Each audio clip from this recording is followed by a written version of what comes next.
Hello everyone, welcome to your fashion designing class. आज के इस क्लास में हम मणिपुरी एम्ब्रॉयडरी के बारे में जानते हैं। मणिपुरी एम्ब्रॉयडरी वैसे भी हमने पहले भी थ्योरी में पढ़ा हुआ है कि यहाँ कुछ अलग अलग तरह की एम्ब्रॉयडरीज होती है। यहाँ एम्ब्रॉयडरीज कुछ कम होते हैं, अधिकतर ये यहाँ पे वीविंग में ही अलग अलग तरह से इनकी बुनाई होती है।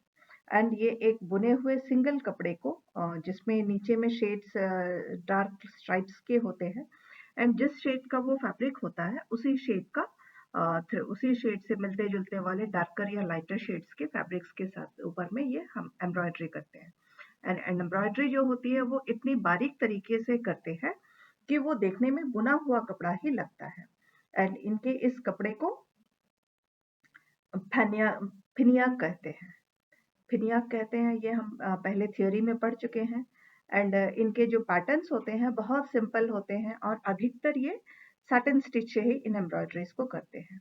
इसके बाद में इनके साथ ये एक और एम्ब्रॉयडरी के इनके कुछ मोटिव्स होते हैं जो कुछ कैटरपिलर्स के शेप्स में उनको दर्शाते हुए करते हैं, उनसे इंस्पिरेशन लेकर के हाफ सर्कल्स में एंड सर्कल्स को जोड़ जोड़ करके करते हैं। एंड इनमें ये जो स्टिचेस यूज करते हैं अधिकतर वो स्टिचेस जो होते हैं या तो रोमानियन स्टिचेस होते हैं या काउचिंग के साथ में करते हैं या फिर सैटिन स्टिच के साथ में। तो यहाँ मैं आपको एक छोटा सा मोटिव बता रही हूँ। इस तरह से ये पेटल्स को ओवल शेप्स में करके उसको इस तरह से अरेंज करते हैं कि वो पेटल्स के जैसे दिखते हैं। ये देखिए यहाँ जैसे मैंने बना रखा है, इस तरह से इसको जोड़ करके पेटल्स का शेप देते हैं। एंड इसमें फिलिंग जो है वो या तो सैटिन स्टिच से करते हैं या फिर रोमानियन स्टिच से करते हैं। तो यहाँ मैं रोमानियन स्टिच और सैटिन स्टिच मिला करके बना के दिखा रही हूँ। इसके साथ साथ ये एक और स्टिच करते हैं, वो है सैटिन स्टिच। एंड उसके एक और स्टिच करते हैं काउचिंग। काउचिंग तो यहाँ इस मोटिव में मैं नहीं दिखा रही, यहाँ मैं आपको दिखा रही हूँ सैटिन स्टिच और रोमानियन स्टिच के थ्रू ये पेटल्स को कैसे कंप्लीट करते हैं। तो ये जो सेंटर वाला पार्ट होता है, यहाँ आप देख सकते हैं कि यहाँ पे एक सेंटर सा मैंने राउंड किया हुआ है। इस पार्ट को ये सैटिन स्टिच से करेंगे। एंड ये जो पेटल के जैसे मैंने शेप बनाया है, यहाँ आपको भी इसी तरह से शेप्स बनाने हैं। एंड ये जो सेंटर पार्ट है, यहाँ 2 लाइन्स आपको खींचने हैं। ऊपर आते आते दोनों लाइन्स जुड़ जाएंगे, लेकिन नीचे में थोड़ा सा दोनों में विड्थ बना रहेगा। एंड इसको कैसे करेंगे ये अभी हम देखते हैं। तो पहले हम ये सैटिन स्टिच से इस सेंटर लाइन को हम फिल कर लेते हैं। सैटिन स्टिच बहुत ही इजी है। इस तरह से इस एंड में मेरा धागा है, सेंटर के एक एंड में है, सेंटर के दूसरे एंड से मैं इस तरह से लेकर के इसको वापस फिर पहले वाले एंड पे डालूंगी निडल को। इस तरह से मैं सैटिन स्टिच से सेंटर को पहले कंप्लीट करती हूँ। ये देखिए हम इस तरह से सेंटर को पहले बना लेते हैं। एकदम पास पास में बनाना है यहाँ। और ये जो थ्रेड्स इस्तेमाल करते हैं ये बहुत ही बारीक अनट्विस्टेड जो सिल्क थ्रेड्स होते हैं उसका इस्तेमाल करते हैं। हालांकि मैं यहाँ पर कॉटन के थ्रेड्स का ही इस्तेमाल कर रही हूँ। एंड मैंने यहाँ सिंगल 6 स्टैंड्स लिए हुए हैं, लेकिन अधिकतर जो है ये सिर्फ एक या दो स्टैंड से ही ये काम करते हैं। इस तरह से देखिए हमारा ये सेंटर पार्ट बन के तैयार है। अब हम शुरू करते हैं इस वाले पार्ट को। ये जो हमें पेटल बनाना है जो कि हम रोमानियन स्टिच में बनाएंगे। एंड रोमानियन स्टिच बनाने का तरीका हम लोगों ने बेसिक तरीके में सीखा था। देखिए मैंने इस एंड से थ्रेड निकाला हुआ है एंड उसके थोड़े से गैप पे एंड बीच में आती हूँ। ये मैं दूसरे एंड पे नहीं आऊंगी, ये बीच से थोड़े से बगल में आ रही हूँ। ये देखिए इस तरह से मैंने थोड़ा सा बगल में लिया हुआ है, पूरे सेंटर पे नहीं निकालूंगी। निकालने के बाद में हम यहाँ से ऐसे सीधे नहीं आएंगे। ये जो हमारा स्टिच यहाँ आ गया है, यहाँ देखिए एक छोटा सा स्टिच आ गया है एंड मेरी थ्रेड जो है स्टिच के दूसरे तरफ में है। इस तरह से देखिए स्टिच के दूसरे तरफ में मेरी थ्रेड है। एंड हम फिर वापस पहले तरफ में आएंगे, लेकिन थोड़े से एंगल में आएंगे। एंगल में आकर के मैं इस तरफ में ये जो हमारा मोटिव का लीफ का पैटर्न जो बना हुआ है उसके दूसरे एंड पे आ रही हूँ। ये देखिए दूसरे एंड पे आकर के इस तरह से हम इसको निकाल लेंगे। निकालने के बाद में फिर से मैं इस एंड पे आऊंगी। जो हमारा लीफ का पेटल बना हुआ है दूसरे एंड से फिर से सेंटर से थोड़े से पहले हमने जो 2 लाइन खींचा हुआ है, तो पहले वाले लाइन पे हम इसको निकाल लेंगे। ऊपर हमने 2 लाइन खींचे थे सेंटर में, उन 2 लाइनों में से पहले वाले लाइन से मैंने नीडल निकाल लिया। अब मैं दूसरे वाले लाइन से इसको इस तरह से सेंटर के दूसरे लाइन से एज के लाइन पे आ रही हूँ, इस तरह से। ये देखिए, इस तरह से मैं एज के लाइन पे आई हूँ। वापस इस दूसरे एज के लाइन पे मैंने नीडल डाला है एंड सेंटर का जो पहला लाइन था, तो वहां पे फिर मैं नीडल डाल रही हूँ, इस तरह से।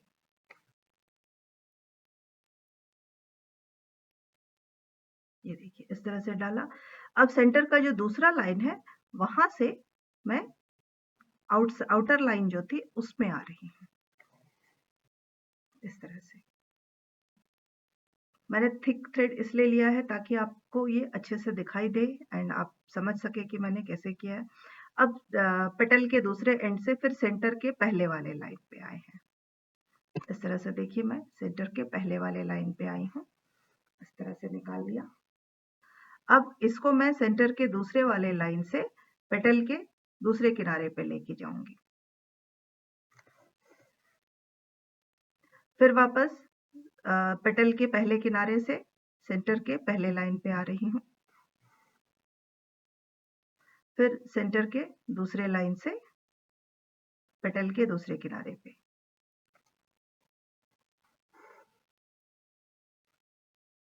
फिर देखिए, सेंटर के पहले किनारे के पहले लाइन पे आई हूँ एंड पेटल के पहले लाइन पे।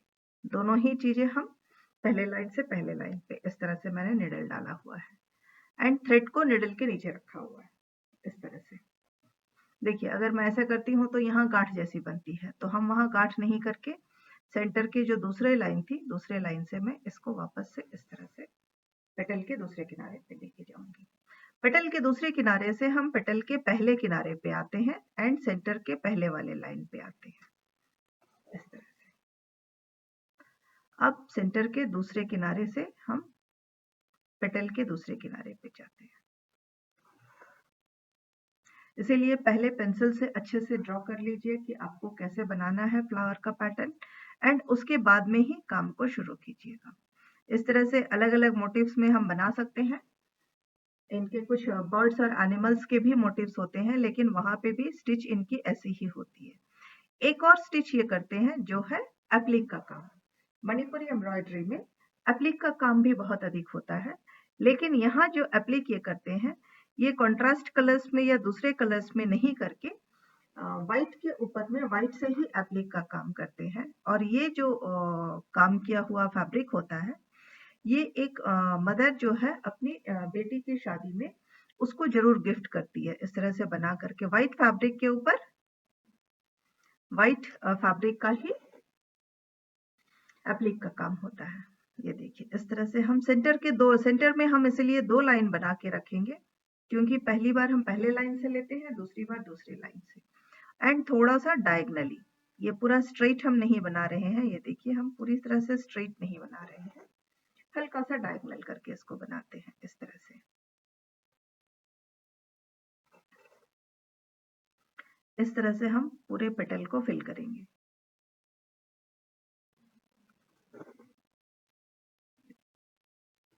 मैं एक आपको पूरी ये पेटल बना के दिखा रही हूँ, ताकि आप इसको किस तरह से कंप्लीट कर सको। एंड ये काम जो है मणिपुरी लेडीज अपने गारमेंट्स पे बनाती है, अपने ट्रेडिशनल गारमेंट पे इसको अधिकतर बनाती है।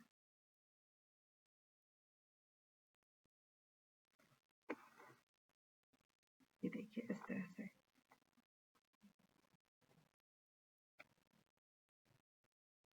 एंड जब यही काम जब सिंगल थ्रेड पे होती है, तो ये बहुत ही खूबसूरत लगती है, और ऐसा एकदम मिक्स होकर के ऐसा लगता है जैसे कि ये वीविंग में ही किया गया है। वीविंग में ही इस काम को कर दिया गया है, ऐसा लुक ये देता है। तो इसीलिए इसको सिंगल थ्रेड से भी कई लोग करते हैं, कई बार इसको हम सिंगल थ्रेड से भी करते हैं।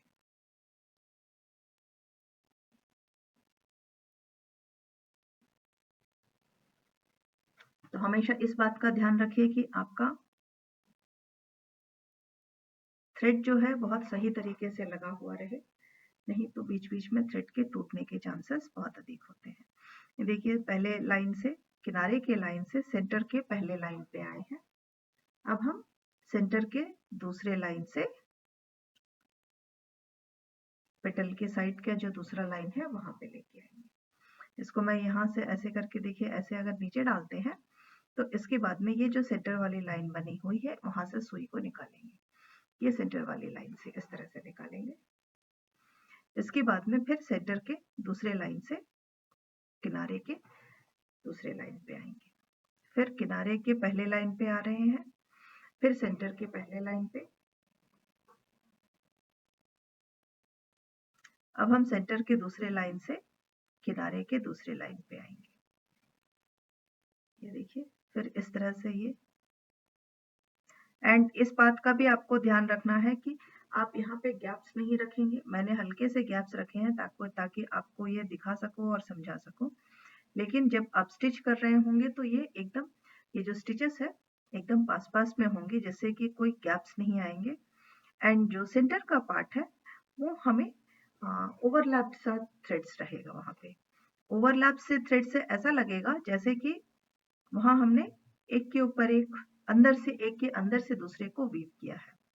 हालांकि हम स्टिच ही कुछ इस तरह से कर रहे हैं, हल्का सा एंगुलर में, हल्के से साइड में किनारे से टेढ़े से लेते हैं, पूरा स्ट्रेट स्टिच नहीं कर रहे हैं। हल्का सा एंगुलर करने की वजह से सेंटर के पार्ट में ऐसा प्रतीत होगा जैसे कि वहां हमने बुनाई की है। इस तरह से देखिए, मैं एक पेटल को कंप्लीट करके आपको दिखाऊंगी। इसी तरह से चारों पेटल्स को आपको कंप्लीट करना है। एंड ये कुछ एनिमल्स के भी फिगर्स को बनाते हैं, लेकिन उसमें भी ये यही स्टिच, इधर सैटिन स्टिच का इस्तेमाल करते हैं और या इस तरह से रोमानियन स्टिच का। इसमें भी हम रोमानियन स्टिच से एनिमल्स को भी इस तरह से फिल करके बना सकते हैं। सेंटर के पार्ट में थोड़ा सा डिफरेंस आएगा और इस तरह से वो देखने में बहुत ही खूबसूरत सा पेटल बनेगा। इसी तरह से लीफ पे भी कर सकते हैं। एंड इसके बाद में इस तरह से अगर हम इसको काउचिंग से करते हैं तो ये थोड़ा सा उठा हुआ आएगा, लेकिन देखने में बहुत खूबसूरत लगता है। देखिए मैं पूरे सेंटर का पार्ट आपको करके दिखाऊंगी अभी। इस तरह से देखिए, यहाँ आने के बाद में हम एकदम इस सेंटर पे आएंगे। इस सेंटर पे आने के बाद अगला जो शुरू करेंगे, हम यहाँ से सेंटर से भी शुरू कर सकते हैं। इस तरह से देखिए, यहाँ मैंने ये सेंटर से ही शुरू किया है। यहाँ से सेंटर से जब शुरू करेंगे, पेटल के दूसरे किनारे से सेंटर के थोड़े से किनारे से शुरू करेंगे। पहले लाइन से दूसरे लाइन पे, दूसरे लाइन से फिर पहले लाइन पे, इस तरह से। ये देखिए पहले लाइन पे आए हैं, अब हम इस तरह से यहाँ से देखिए, यहीं से मैं दूसरे लाइन पे जा रही हूँ। ये आ गया। अब यहाँ से मैं ये सेंटर वाले लाइन पे आऊंगी, पेटल के दूसरे किनारे से सेंटर वाले लाइन पे, एंड सेंटर के दूसरे लाइन से पेटल के दूसरे किनारे पे। अब पेटल के दूसरे किनारे से हम पेटल के पहले वाले किनारे पे और सेंटर के पहले वाले लाइन पे आएंगे, फिर सेंटर के दूसरे वाले लाइन से पेटल के दूसरे वाले किनारे पे जाएंगे। देन अगेन सेंटर का पहला, पेटल के किनारे का पहला लाइन एंड सेंटर का पहला लाइन। अब रिवर्स में है, सेंटर का दूसरा लाइन एंड पेटल का दूसरा लाइन। पहले हम क्या किए थे, पेटल के पहले लाइन से सेंटर के पहले लाइन पे आए थे। अब हम सेंटर के दूसरे लाइन से पेटल के दूसरे लाइन पे जा रहे हैं, दूसरे किनारे पर।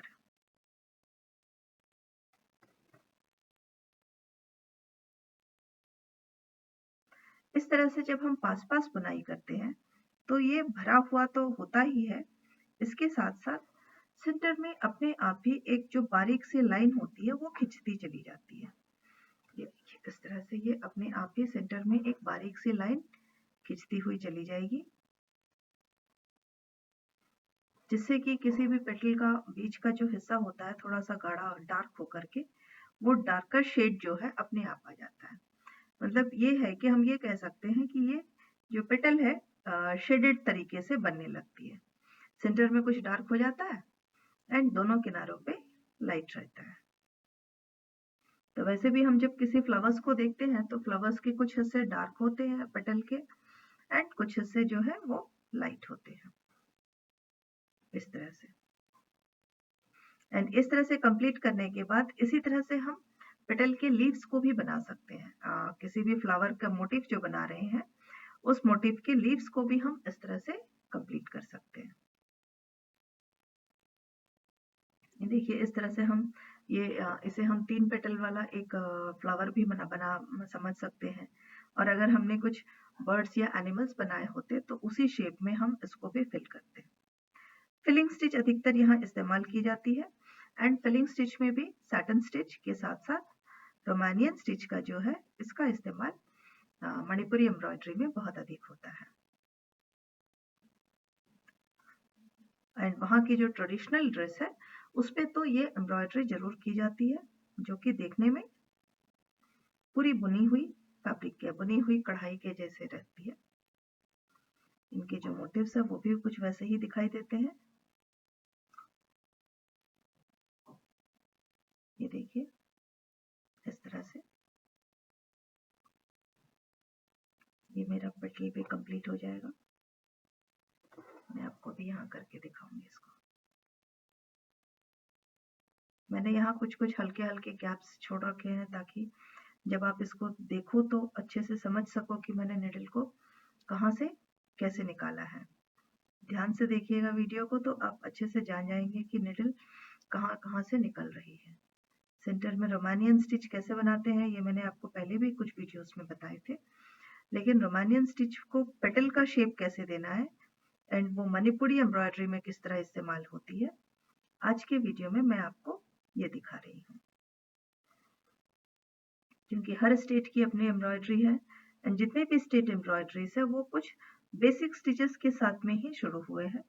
क्योंकि स्टेट एम्ब्रॉयडरीज का मतलब है कि ये स्टिचेस बहुत पहले से बन रहे हैं एंड पहले जो थी वो बेसिक एम्ब्रॉयडरी से ही जितने भी स्टेट्स के जो स्पेशल आर्ट होते हैं वो इस तरह से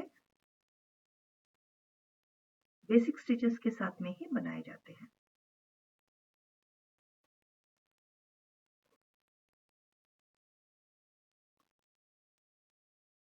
एंड बेसिक स्टिचेस में हमारे रोमानियन स्टिचेस, काउचिंग, ये सारी हम बहुत पहले ही सीख चुके हैं। बस उनका इस्तेमाल जो स्टेट की एम्ब्रॉयडरीज है उसमें किस तरह से करना है हमें ये देखना है। ये देखिए इस तरह से हम पास पास में करते हुए काउचिंग के साथ रोमानियन स्टिच के साथ में ये पूरी पेटल को कंप्लीट कर रहे हैं।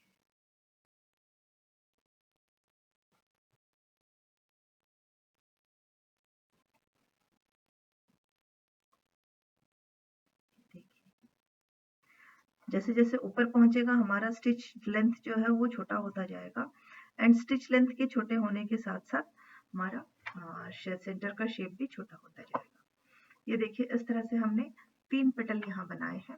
आप ध्यान से देख सकते हैं कि इस पेटल में यहाँ जो है ये किनारे में एक शेड है, ये किनारे एक शेड है, सेंटर में हमें डबल लाइंस दिखाई दे रही है। हर पेटल में देखिए आपको सेंटर में ओवन फैब्रिक का लुक देगा। सेंटर वाला जो पार्ट है ये आपको वोवन फैब्रिक का लुक देता है। इस तरह से यहाँ से हम फिर ये पेटल को भी कंप्लीट करते हैं इस तरह से एंड सेंटर में हमने सैटिन स्टिच बना रखा है इस तरह से। ये देखिए एंड इसको हम यहाँ से एक और हम यहाँ से क्या कर सकते हैं, यहाँ से एक लाइन इस तरह से निकालेंगे एस के शेप में। मैंने सिर्फ आपको स्टिच बता दिया है, वहाँ की पैटर्न्स क्या होती है वो मैं अब आपको दिखा रही हूँ। यहाँ से इस तरह से निकाला एंड यहाँ फिर हम 4 पेटल बना सकते हैं या इसके रिवर्स में ऐसे निकाल के हम यहाँ से अब 3 पेटल बनाएंगे। फिर उसके आगे जाकर के उसके रिवर्स में हम फिर 3 पेटल बनाएंगे। तो इस तरह से इतनी चौड़ी जो बॉर्डर होगी वो बॉर्डर लाइन बन जाएगी आपकी। दोनों रोमानियन स्टिच भी है इसमें हमारा और सेंटर में जो है वो मैंने सैटिन स्टिच डाला हुआ है। स्टार्टन स्टिच इज वेरी इजी। आप सेंटर के पार्ट को थोड़ा सा बड़ा करके कलर को चेंज कर सकते हैं। ये देखिए यहाँ पे आपको बहुत अच्छे से दिखाई देगा कि सेंटर में हमारी एक लाइन जैसी दिख रही है डार्क सी। सो इसे ही हम रोमानियन स्टिच से जब करते हैं तो इस तरह से बनती है। Girls keep on practising and Manipuri embroidery को और अच्छे से बनाइए, थोड़ा सा और प्रैक्टिस करके एंड अच्छे से खूबसूरत मोटिव्स के साथ में इसको कंप्लीट कीजिए। Thank you girls.